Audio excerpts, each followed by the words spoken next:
dem Herrn sei Dank dargebracht,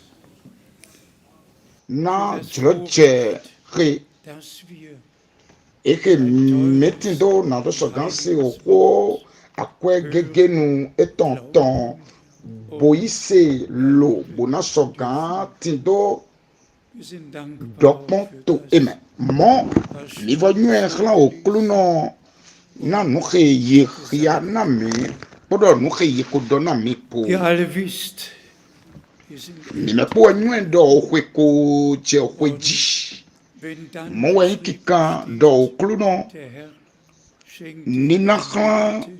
yeuhe agbokpele ogon je kogon ji eke wato dero po frina mi dass ich dem Herrn eke emate vor kurzem bo nto bibio okluno wato bibio mi wana okluno do jale nakhla mi kogon na mi kogon hatte wieder eke untindo e basio kwe kande godo divie mado sokai no konto division lo me wenn man im 87. ist, wenu na yetindo kwe kanwe shianwe weit entfernt, e ma vodin na do sokan tindo okwe kanwe awo auf all die vielen wenenu Jahre, in denen miato pipongala godo to okwe susu enele me niko ren oji we ya weton yi gbetole pode mo egbe mi dondo no vile poto ayi hon lome nehmen auch die bovo yi onu do me no vi le ton eke yeje klami no vi sunu wemba Australie ton e yilo mi bo wato ki cambie do wie o spät gana muato ki koto mi de to donti ja e wato di dona mi do 7 e na ko gan shianwe sein, weja wenn iton man den Zeitunterschied wenu ye kawato pipo klan e ke yin berücksichtigt. Die ganze Welt ist aufgeteilt o gan und trotzdem bonfo na de to ki koto to vovo le me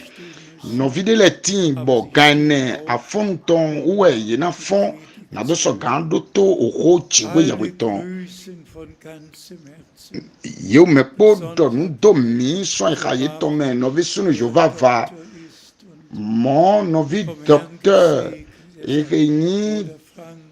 edo no vi sunu frafan Dieu ni donawe mo no vi donga lo suto di donami do e ke ni o ko dilaten radio ton ko aton ou no doto yawe ko e ke yeno zedo von un flag beji internet lo bo mi me po mi no to todo son Johannesburg son Pretoria aus Ottawa, Edmonton, Ottawa, aus Montréal, Toronto Toronto, oder John aus Novison John, Bucarest, et Toronto, Mimeko, Novison Tati, to Bruxelles, Novison Muller, et Tito, Otologo Dodon, to Rizetin. Et indomon, Minak Yakpo Lepo, Mito Dandamebona, Sassinrepona, Novison Mongato, aus der Schweiz, Autriche. alle Yo mekpo lassen alle ye don do mi son wekelo so khiwai gestern kurz darüber mi do ko gesprochen, was Reformation kleun de do ekeni otasonu eketi to nach den akume 1000 Jahren to okwe foton eke dann und achepipa der akolule neue ton Aufbruch, tindo to agunji podo ekeni ogan gbigba und son ozegeju ton globo gemacht. ekeyin bibe yoyo devo be mi me po enue Es war do eyin ekeyin ota sonu we ema oyin onu godo onu teme yemi sotanu reformieren chokere mape ene wo mi pa yego an all den folgenden Erweckungen, do ekeyin ob es fifon ayitan re wale polepo die Erweckung der meto Heilsarmee, disleton ya ekeyin der ame du salut a ido Erweckungen fifon ayiton re 500 juwa Jahre ile po le geschehen po sind, bis hin kakawa zum je Pfingsten. eke yin Alle fifon haben ayiton die Ehre Pentecôtiste le der ton yo me römischen po e Kirche rendo mit ye dele übernommen. me ye me Alle po sind e in der ren nou plon me agun Trinitätslehre catholique geblieben. a ton me Alle sind in bo der yi se to eke yin jiwe yewe a ton me geblieben. batemu jiwe yewe a ton ton sole dona jiwe yewe ton le te yin ni na khla ye Und jetzt vivons-nous divielo eke yin vivons-nous a san jomioton eme chokede mina sota nu ba shigba yego nule wado te etome kede dide ete doto agun kitame das ist ene uo azon mi ule tonwe das oho teure wiwe akwegegenu jiwe yeweton to amisisa gbipo wiwe ton glo uwe mize boto mima bozerin boto lila kede dide yewe gan lekpo to aposteli lekpo ye basido na ene weyin azonre yeyi na mi bo indo mi wa to pinpon klan auf die eke yin Geschichte. awutu koronaton eke wo mijona dona mele po na ayika yeton nínú eji Und die vivonu Menschen muss begreifen, ayikonton mi wa bo petole kpodo na nyu edo mi wa vivonu nle poton mi wa vivonu und nle dass sich poton alles erfüllt, bo nle po na wa vivonu awutu le nu jijo alopalopa ke ye ko dodo da yi eton da ile po le po na wa chichemen bo minado sogan gobo godo na mi do nu ke okuno mi ton do we ndete okoni na mina mo nu ke le po na che chiche mi boya u gestern na ekeyin azan Heiligen, azan otasonu ton ni oyun ye me po weto didodo ekeyin o mekekule weyin mewiwe werden àmọ́ mẹ̀wíwé lẹ́wẹ̀ bíbélì mẹ̀tògbẹ́lẹ́wẹ̀ bíbélì yìí lọ́dọ̀ mẹ̀wíwé náwẹ̀ mẹ̀kúgòdò mi wá tó èdò yìí lọ́dọ̀ bọ̀ ẹnẹ gòdò yẹnu àìjẹ mẹ̀kúkú sìn jí gbónú àìdòmó náà yìí tó èké yìí ò tẹ́ pàmẹ́ lálá mẹ̀tògbẹ́lẹ́ uwẹ̀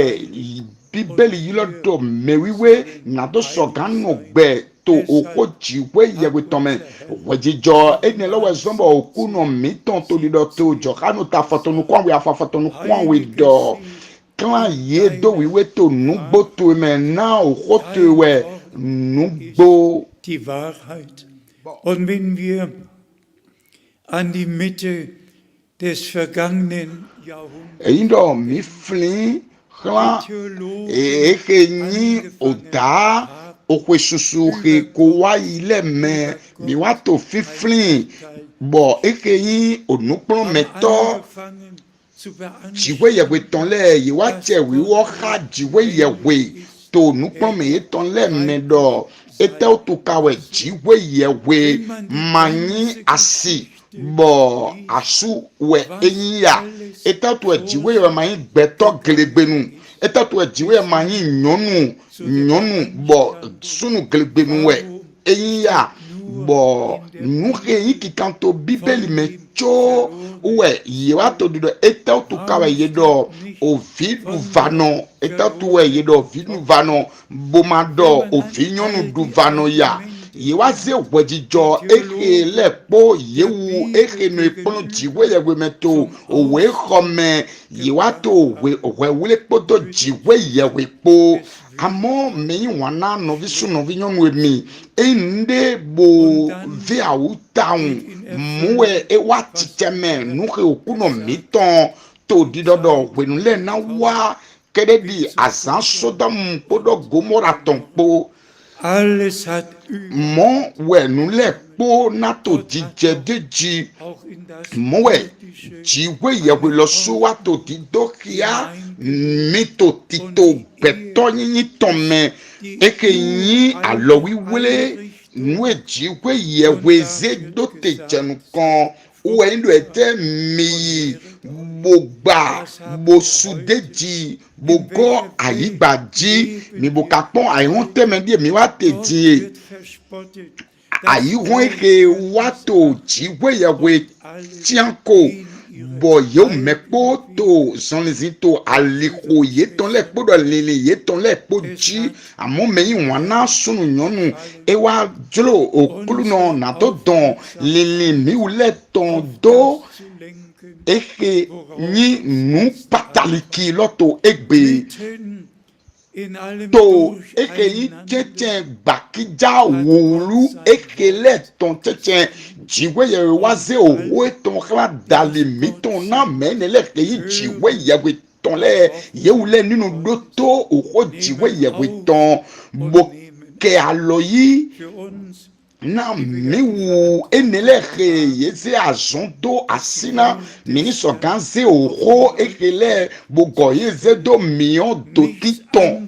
lochi mi mana ki aloyi nu devode to ahodu ta jiwe yewe tome muwe yeke no ipon jiwe yewe to we komele yiwa to wewele podo jiwe yewe do ete utukawe eke yin o division iwa aton apostoli yewe gan o wendagbedelato o nukonoto yewa to wegle do jiwe yewe do ete utukawe sunule chokowe yedoya eke lowe zon ete tu nyon le matin to division kemeya do Paul lo ni no me Paul to ndo edu wan gbena na nyon le amo jiwe yewe ko zetito etondo te do agun etome yedo jiwe yewe weyi ota bo krisi yin oga bo asu yin oga we pobo nyon wa to do mo egbe losu tito jiwe yewe ton migbe poto eke yin o si dona Ich habe einen Vers, den ich dir untindo we fode eke ndina kiana mi noch gesagt eke mina gobovodo aus owe awe to Timothy ton owe awe to Timothy ton ota ene Kapitel ota ene der afọ awe zweite Vers, nodo yawe ho loton 4, Vers do magbọjẹ na deweto ojeleme kpodo to manyi ojeleme tritt damit auf, no yi ní sísìn kpo òkpọ́nlẹ̀ kpodo wọ́kẹ̀mẹ̀ überführe no yi do kpọ́n mẹ́gò bosọ́nà jẹ́láxɔmẹ́ dona mẹ́ und Belehrung. fi Hier hat Paulus Paul an Timotheus eto geschrieben, xɔdɔ xlã Timothy to nu kika etɔmɛ edɔ nɔdɔ yawe ko òxɔlɔtɔn makpɔn nukuta na nuxe mɛde kpekpe xe na to ɖiɖɔ to aɖusi kabi amiɔ rie nɔdɔ yawe ko òxɔlɔtɔn nyi das Wort der azɔwatɔ Recht teilt. exe noma òxɔlɔ Danke kɛdɛ dem Herrn, di oxo nugbɔtɔn mowɛ oxo ekelɔ und wiederfinden dürfen, sei mir gestattet, auch das mowɛ oxo ekelɔ meinen Brüder und Schwestern, misɔgan ze mi de do oxo ekeme midzale obudimi blo na mesusu wato didɔdɔ emi nyɔ yawe gan blan na mi si gbaa onukplɔ mɛ to la lono le we na yeze okun de volé do onwen lome na yema do sisi na owe wiwele ye no su bibeli ye ton le bono ite do nu he yewe gan lodo bono zeto aga na o wiwe jiwe yewe ton lobo nati me ago nu yewe gan lodo mi ule ndo kwe mi nyo ba ndo te jiwe yewe do yewe gan eton klan po na do remi le po wa owe wiwe le kon tonu le kpome na do remi wa ekeyin ton donu ekeyin oko jiwe yewe ton ji bona gomi gba do ekeyin oko jiwe ton ji ouais Paul doto di dodo emi we yi ho gbato dagbe lo nko ze dondon lo da yi amon melopo ni choede na eke enaido dondon lo ji mi me ku e ka nwe do we awe to Timothy ton ota ene na nye etindo eke yi tume de do vode na oklu no in Marseille to Yovotome Marseille où okuno wa doko na mi podo ogbe etonpo bokia ekenyi owe fo ekena mi ma do julo je na do no do na mi wele ponu nu okuno yilo mi na le amon eke wo do time de to vode na mi na wala tita eke ye kanu bio mi do osonya wa shan wele ji bo ye kambio mi do dona mi nu heyi o so nya wan sian wele 7 tonnes bo ndona ye do manwe na ye makan 7 tonnes do bibeli man bo nwa dona ye do okuno ni fon mi kwenu na mi do yawe ko godo mowe nwa goyi ekeyin ofike un khaya khochete mowe afonu fu kwenu na etoki ko ganton ewe jeju aton uwe nwase obe hu no jiwe yewe ton eke degbe do jedo afanu meche tite bokia owe awe to Timothy ton ota ene ntina dohopo hiepo etewe pona nyenema basi mavodo didedefo nwa loson adozanteji boze bibeli toton sistemetrolo bokhia eyi boyi eneutu nyedegbe na weto jiwe yewe nukon podo to Jesu Kristi okuno nukon meke na dagwe na o meke to gbepo o siole podo awuso kia etonpo ahodu etonpo wenu trete auf mit nodo yewe ko loton bo eto dido na ojile na wabo ye mato na do akona opunhe pegan shibato wan tuntun ye ton titime ye ke trito ye na be mekon to plina ye de nodo yewe ko loton do magboje na dewe to jileme podo to mani o jileme na te utu eke yin osonya wan shanwe le 7 tonnes le ye ko do na jokanu do akaye blow mo nu ke jiwe magbe to na do basito we etonu mi do ayipa nu go ndo miti do oko jiwe weton eke ye kan mi gbo ma do nu awe to eke do kan ti chapodo onupun me o jiwe ye we ta tono lopo podo eke yin batemu to yin o to vi gbigbo we to me po agunle po le po ko ni na wa to fiflin kwenu echloje ti na mi to we nenu to agun baptist le podo pentecostis le po cheche na do la ye we hona ye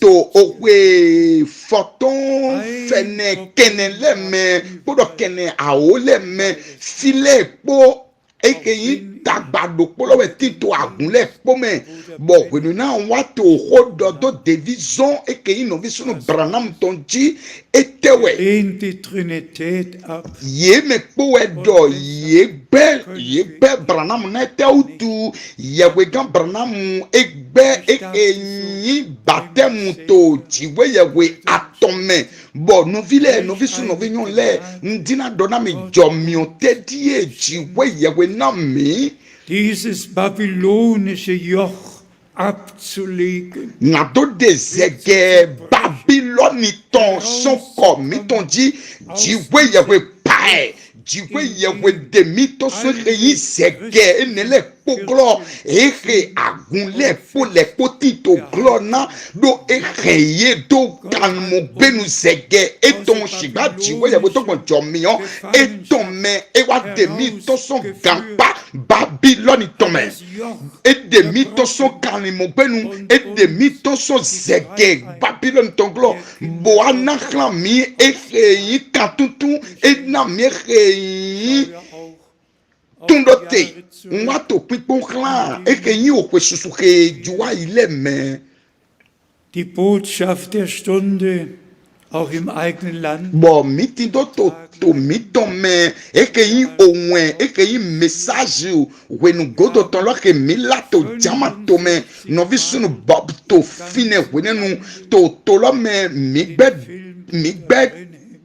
Pontolome mise ekeyi oye unda dogo klan tolome mi doki agbetole egbe ikande ko aton we mi doki aye nu ke jiwe ya we dosin ko ya we gan branam po mu mi kakabwe exaus das Hauptquartier, bo mi aronkan agun pentecote siton ledi mi voyi und haben dort wenwe mi jedonto jama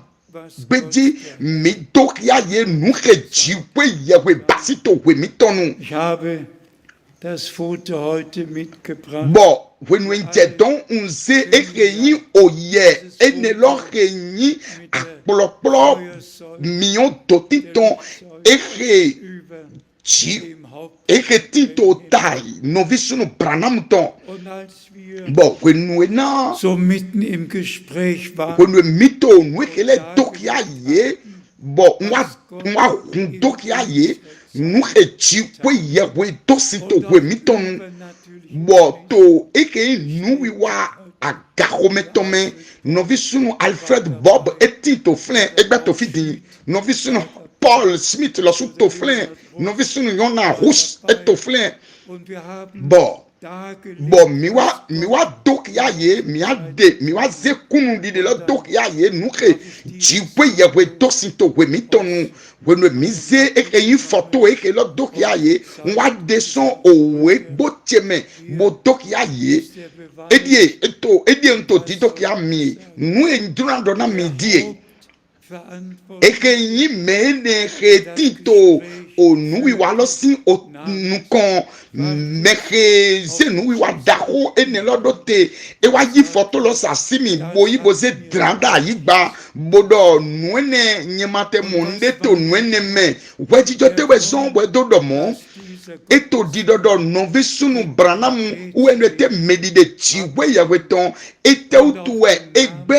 ekeyi nuklo me ojiwe yagwe oto jiwe yagwe ovi jiwe we pigbo wiwe gbogbe eyin batemu to yin ko to fi gbo to me mi bo kakun ete kadie odekodo nyala kante die na ite to pigbo mawe uwe tito beto enele di bo yegbe putito eyin odekodo enelo me sode yetindo eyin batemu pigbo wiwe ton eyin do mo no visu no vinyo ni lo yen lo su mabasi dɔkun ni lɛ to tsetse ye tɔn dɔ to pli ye tɔn lɛ mɛ yenu ti han to bigbɔmɛ yenu pa o kulu nɔ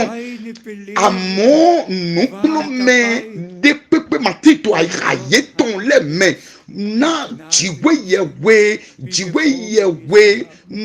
mana ye nugbo amɔ jɛ na miw lɛ jɔmiɔ edo von Gott gelehrt mi bo pon edo Und das Schlimmste war no noch, to yawe ho lo ton to magboje in den na dewe to Aufnahmeraum do magboje na dewe to ojle me podo to manyi ojle me mowe nwayi ekeyin ofike minu yi ohwe kele do kanjite wonu na mele wato wi wa na do ayi opon ekele aus Sprüche 8, Vers 22. bo wenu mi je don po ye po ye to dido ki ami to ekeyin o ye to me o ekeyin o ko gwiwen o ta sianton eke do kodo nunu eji ye wa ize o ko gwiwen ta sianton ke do kodo nunu eji bo a dido ki amele do mo do Jesu Christ we to flen bo ye to nu ene lopon mele to agunpan ti kosti ton le me bo to lile do Jesu Christi ekoti jenu kan na onu didale poto o ekeyin madokpo dome muwe nukplon méthode d'aro docteur ketito nukplon me khosa benebe eto wefo ekele kia novice no babu jale kia wefo ekele na me beson afo ko nukuanwe Der Herr hat okuno ko tindo midi to kwenu aliko etonton okuno ko tindo midi to kwenu aliko etonton jẹnu kan na azɔn etɔn xoxo wenu tɔn yeko demi sɔn madokpodo sɔn wɛwɛ wenu gavi wɛkpo ayigba do jɔ mikia ko nukun awo do jɛ ko nukun atɔn yeko demi sɔn madokpodo sɔn wɛwɛ wenu gavi wɛkpo ayigba do jɔ. Wenu na o sedo le makoti yeko jimi mi bo pon mi fli Salomoni beto nu eto hu gan beto le po eketi to we glofi to alenu yoyo me ye fo do ko ton na mi to dan sigba na uwo Solomoni nu we yi onu kwa peno onu kwa kwe gige bo edwe wala kande nukun ene uwe eto ekiato okwo gwen si we maleme edo nunu esi kokele we to dido nunu esi kokele we to bo edo ekiato nukon godo adusi amion edo ekiato ekeyin oweta eton le me wala kande nukun ene bo okwo ekele jale voki yana mi kia owe fo konukon we lo okuno ko tindomi di to we nu liko eton ton jẹnukan na azɔn eton koko wenu ton. Seiner Werke in der Urzeit. Jẹnukan na azɔn eton koko wenu ton file nunu kodo ye te onyue zizi kodo ye te. Und diese Bibelstelle, Bon, oui, faut que di Matthieu ta kwaton uwe ye munu kunu je go ago bonatume vo do o vilo kotito mado potome do ye ko da o vilo to mado potome oh okulu no mado poto okulu no chiwe yewe uwo lowe yi o vi uwo menu kawe meketo solicito chipa jeni tome menu ekotito matime di o vi yedo uwo mevo nude manati uwo lome we ofilote uwo okolo to alenu koko me yedo emanyi ofi emavo nunywe Salomo geredet. emanyi nunywe eke ho Salomon do sigba madopodo Yahweh mikotindo o ekeyi Für Gott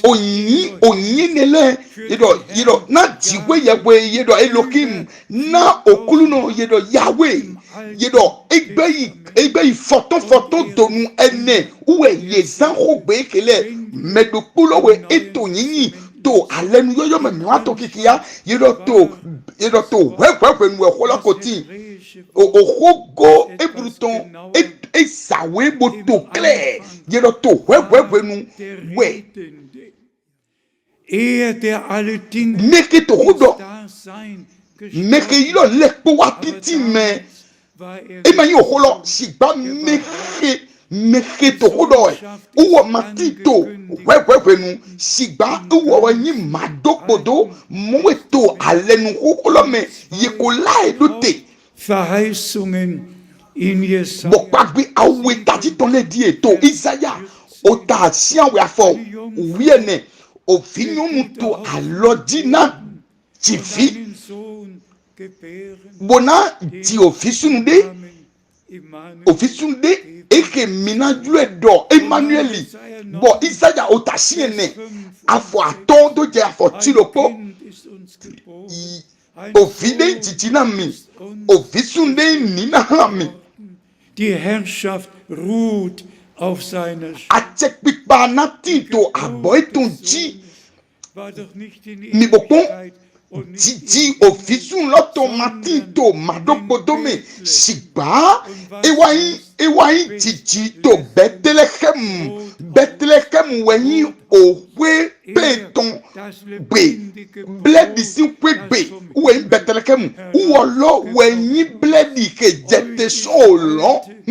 Christus bọ egbe wẹ Kristi titi hàn mi wọ kẹyin òkúlu náà Brüder und Schwestern, madokpoto wenn menyi mwana sunu nyɔnu mi erfahren wenu wa to nu ekele ekpule kpo fli to dɔkun hemi basi le mɛ Anstoß war, auch was yewulɛ yewayi gbigba afɔ kekle do eheyi devision wiwa nɔvi sunu pranamtɔngo na etin do division de bɔ division etɔmɛ etin do nonina azɔhɛn gbɔ dziwe yɛwɛtɔn sigba ekele kpogodo sigba de dze godo na dilo miwa di miwa agalɔlo miwa aga dilo mini doɛ heze do kpotogɔ Gott der Herr dziwe yɛwɛ okulu nɔ so gefügt, uwɛ dass am plan lɛ do mɔ der Gnadenzeit to vivɔnu azan tsɔmiɔ tɔmɛ. göttliche Verkündigung des Yahweh ko heiligen nugbo Wortes ekeyi oho wiwe jiwe yabetɔn okunu dokpo yise dokpo batem dokpo alles nur einmal kpokpo le kpo dokpo tumede malaje eji Gottes heiliges yedɔ oho wiwe jiwe yabetɔn kele dide yi kikando Deshalb wejijɔ ne wezɔn bɔ misɔgan meinen Schmerz munukunu jɛ go ekeyi fifɛ natse an so manchen nwa to nususu fli to nuhe mi basiwa eleme gwenona mi ti to Moscow si to me gwenona jiwe yegwe na mi tsɔmio etɔn eke ma wo dɔtɔ batisi tɔn gwenona ito yegwe wo ekele se edɔ heo edɔ vivi de ze bo edɔ ehe o yegwe wo eke adona edɔ to kplu idzi alavɔ eke yi Moscow tɔn mijale muwe mi dɔ yegwe ko na eke yi étudiant lɛ to Moscow tome muwe kono mi jɛ université etɔn mi wa dokia ye eke yi lɛ do te dziwe yegwe tɔn azɔnkulɛ gan tɔn dziwe yegwe tɔn bo dokia ye dɔ mɔ dziwe yegwe ma yi atɔn amɔ eke yi batɛmu nugbolɔ das war jedɔ überall okulu Jesu Kristi si onyido ku akamewɛ yedona basiete mowe mige agosisi ehelote to division wiwa ehe mige imahodo tole de bo eke yi o azɔnhɛgbɔya nudziwulɛwɛa eti tsɛtsɛ etɔn sigba yedɔ gbemi malɔwa yi mi ma kpoto nukplo mi bibeli tɔn kpoto bibeli dzi kpoto eke yi dziwe yawodo kpoto batɛmu kpoto yi kɔ Jesu Kristu mɛ verworfen haben. bɔn ene lɔ mɛ susu ka gbɛ da Der yi überlieferten Lehre geblieben sind und mit dem Text Boah. in der Offenbarung yewu ene lɛ kpo he wa wa si to eke yi nukplo mɛ gbɛtɔ lɛ tɔn kpoto kredo gbɛtɔ lɛ tɔn mɛ mi wa yi o sɔkia o ta mi wa yi o sɔkia mɛ yedokia mi dɔ mo uwɔ lɔwɔ yi ya lɔ bon medele yi o vignon nous étant là bon vignon là yo me podo na le koyi ya lote yo me po akunre mitomi mo ne le podo na le koyi ya etondé bon amonto akpakwe die ye do ekeyi akunje ton tindo ekeyi otadokpo togundokpo sein Werk na nuetie bekota dun ton po uwe ena klitana ganz wichtig ist, to mewiwele tete mwenyi patali kilodi e menyi wana sunu nyonu emi in Epheser 1, ewe yi to we efesu ton otatitan afọ wiaton novi bi asokan yana mi efesu otatitan afọ wiaton oko kwanpenu eke efesu otatitan afọ wiaton mechego miule dotu Siegel loga eke wo eke yi ohia jigwe yagweton yedo lies mal mutundo mego jigwe yagweton efesu otatitan afọ wiaton mechego miule dotu lo sehen, gabo miniton worauf es wirklich ankommt, nämlich nuwe yi patalikito finami heiliges uwe ibete Aufnehmen ani yise und ani ki aloyi ehe yi nugbo o jigwe yagweton le mana ki aloyi nuge fode adavo yeni do titi kla o nugbo ton bo monu kunu je godo la lo dokpodokpo nu tiwa dokpodokpo matindo dondonu ye tonto o jigwe yagweton me cho nugbo jigwe yagweton In ihm mi bokon eke yero meche go miule dotu lo ga eke godo mikose oko nugboton lo wedagbe wengan mi tonton gbọdọ eke godo miko yisega mẹkẹmẹ yeyi pibọ wiwe okpagbetan do dokia mi gote muwe yeyi o eke yi okia bibọ witan eke ye dokpa etona mi yedọ wẹlue na mi ko se oku eke le godo jama gbẹmẹ yedọ wẹlue na mi ke alọ yi oko nugbọtan bo yi se to wọ mẹ. den Heiligen Geist der Verheißung miwule meke damit versiegelt. yedo miwule yedo pagbe enelo ke ye do ke gbigbo weton yedo miwayi o hia donu mi yo hia dogo yedo emayin do mi bi baptiste ba mi yo hia donu yedo ye ma sogan yi se martin ba ye ma sogan yi se kono na ye ma bi baptiste poto eke yi gbigbo wepo sigba vivonu lowe ye no ayi eke yi o hia dogo 500 vivonu lowe ye no yi o hia dogo charismatik mi bokun ebasi beto ogbe livi eke yi fowe kawe ko bo ye mepo ye gboti eke yi nukpɔ me ye tɔ titi le tɔ me ye ma nyo nu he kun bla pagbe wenu ye tɔtɔ segba tso ke ɖe me ne le he kpayi eke yi pagbe dziwe wetɔ le go yewu lewe na mo titse eke yi pagbe dziwe tɔ yewu lewe na mo hia do nu yewe na mo hia do go obigbɔ wiwe dziwe le wetɔ eke ye do kpa wir sind einfach eke na mo eke yi ofligɔ agbazalan ye tɔtɔ mi bokun mi tito wewiwe le me in Matthäus 7 nu he kika geschrieben. to matthew ta sianwe Viele werden yedo mesusu na wa to goto zu mir ye na wa to goto to asan ne gbegbe na do okulu no be mi wule maka be ma yin to eme mi dodo ga ite bo nya gbegbo ma wele Wunder getan. bo wa nu ti wule Ja, die gesamte Pfingst- und charismatische nu gbowe eke yin onu iwa agun pipi leton onu iwa eke yin agun je ileton Pentecôte ileton nu gbowe ye dodo da ye ki asongbo na mele mi basi eke mi ti do eke o emanyene sigba meke matindo o papeton ha me ne wo ebu ede und deshalb boto ede bledu klan nu eti we ye to bi basi to egbe nu awele we tun po oko pagbeton gbọ́dọ̀ òfin pagbeton le bo ene gododo gbigbo pagbe loton nu atun ekele yenu son c'est Und die Kinder bon au filet au fil pas beton le glauben das yenu yise to oro pas beton mais bonoyi big box pas beton damit versiegt. bonoyi okiadonu dogo yenu yi okiadonu big box loton clan azan au frigo agbaza ye tonton mi gbogbo mini do tana nuke mito di doloto pa be mi wana sunu nyonu mi jigwe yewe e basibo Ich bereits gestern Abend di oso betont nko habe, doe der Herr okuluno hat seine nko doe na mito sodo okuluno e doklan e keyin wie afanume eton yewe gan tede dide do pa eton do jenukon do azan home blizan azan home blizan okuno toni do wa mowe o medide chi we yewe ton de so o ki ata edi eli eke wa yilo tokun chi we yewe ton e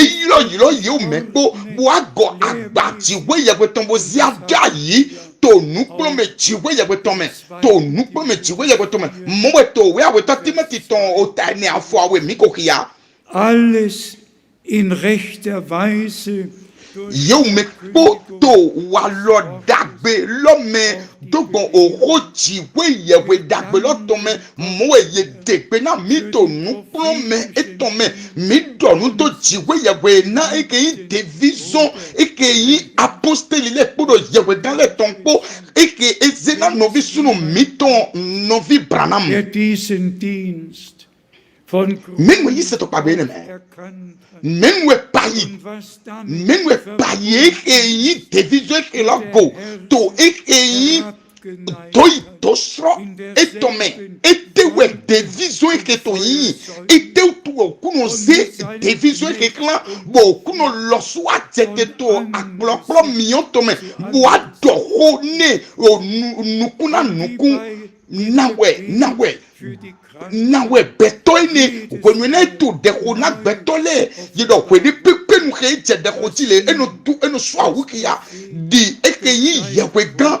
yino tokie menwe to nukon eke eto deko non fike meloto son awutu ke meloto tije botilo enu yilo yi ko meloto ne bono yilo oto osrache me etro yino to le poke nye unsian yi to nu tijo enele sinu kon no tito nu kon bo nu enele no to tijo unyi nu kunche lebo to kon nu enele bo tifie Tonbänder.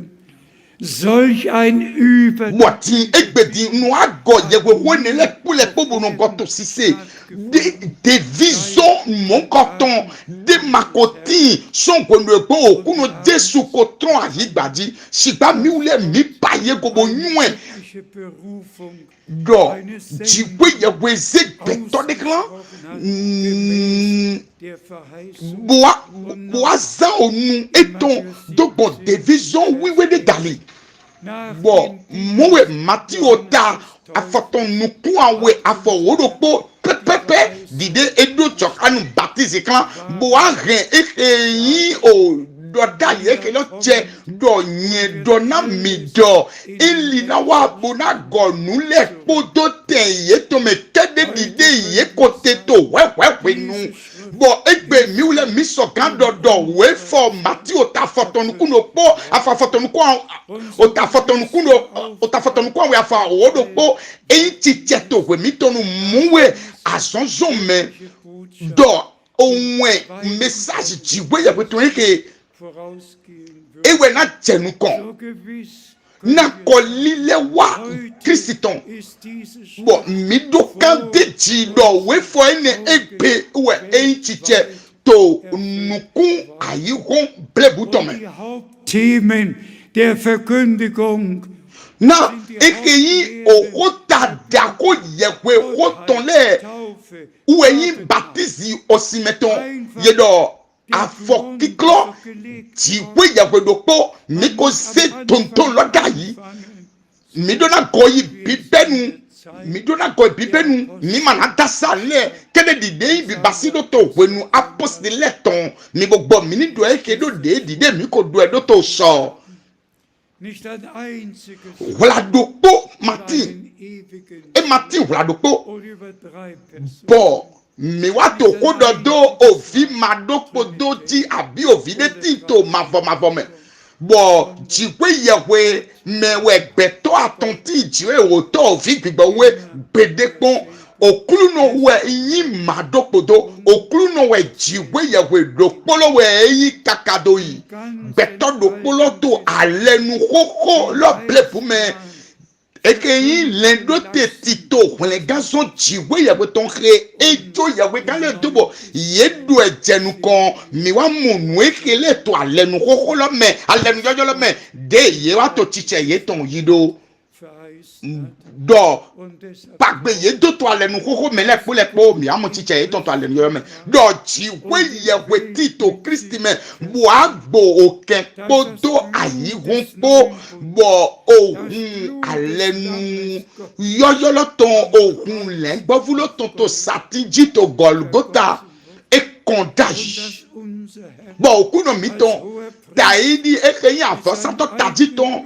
e se ohun e ton titi Heiligtum bo bio e keyin ofi wiwe bawu olonton me bo to flin to ofi ojomi otonji to alki alenunu lotonji uwe e re ohun e ton wa bo ohun lo ohun ene lo weto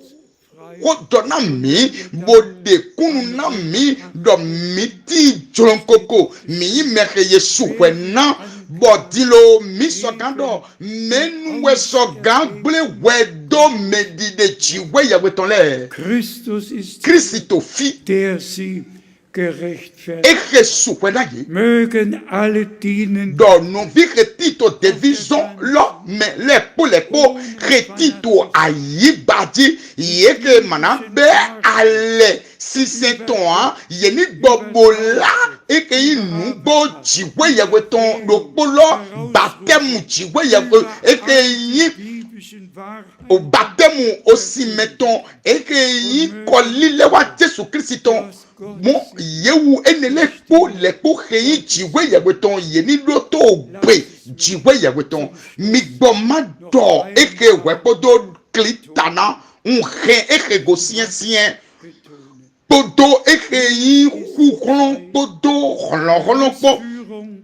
egbe wenyi asan oyiroton na do sogan titon na do sogan kikan na do sogan nusiso e mana pe chokede pondo mini tonson yi kanu gbenu Babylon ton chokede shigba nigbo mini de awu gbo Babylon ton dran podo nu plome la loton le po dran nu ti wa le po mini pe dran yi awu gbo Babylon ton se dran so wie der na mi me po mi do so ganyo pipo na jiwe yewe bo na do so gan so na ko lile wa eton na ofi jiwe yewe ton yin ohonu bo jiwe yewe ton e ke lesun agbasa uwo lo polo we yin asu e wo lo polo we yin und wie der Heilige Geist über le gbovulo mo kede de bigbo wiwe jete do maria dilo bo eyi seto ohonu gbo lo meto we etonu e ma yo hode pe onsigba oho pagbeton uwo edo ti ovi ene reyin onu kon gbevi to no vi eton le cheche der Verheißung. mo we mi wule lo soto we mi tonu mi ki alo yi oho pagbeton bo pipo wiwe to mi me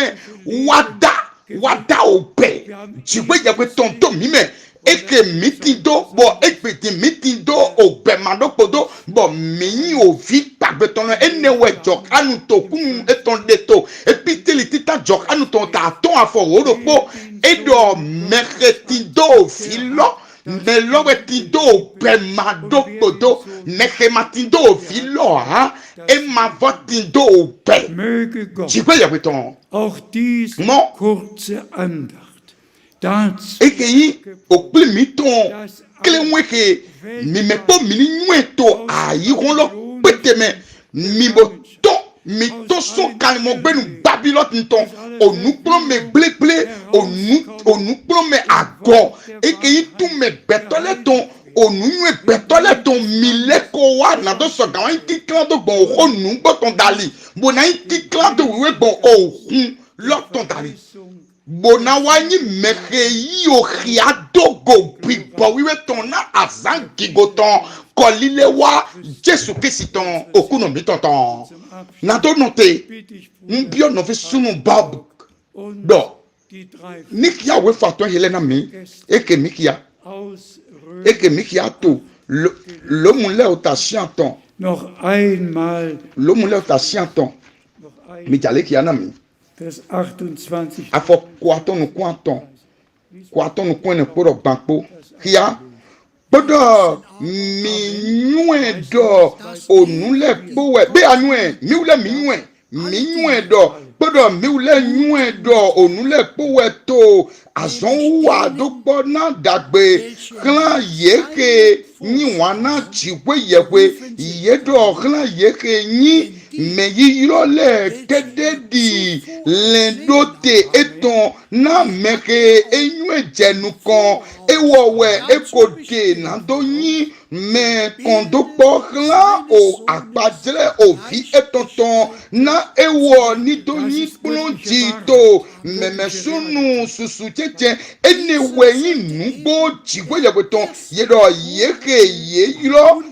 yeke yiro na o vi eton ni sogan yin plonji to no vi susu cheche na meke enwe jenu kan ewowe ekode na donyi me kondo poklan apadle podo meke ede yewe ewo yiloga podo meke eyilo yewe esuwe naga meke eso suwe na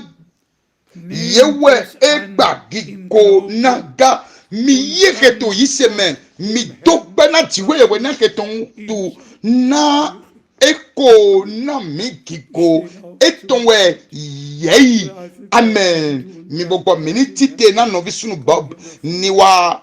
dope na okulu no o to o loton Wir danken dir mi dope na we für diese Wortbetrachtung heute Morgen. nda o ho kugoton e anam mi to afun we ke mi vodon mi dope na we na jomyo ne ke anam mi me po na do so gan nwe Was die Wahrheit ist. nu Du hast uns geholfen, awa logonomi den babylonischen Mantel ade ekeyin awugbo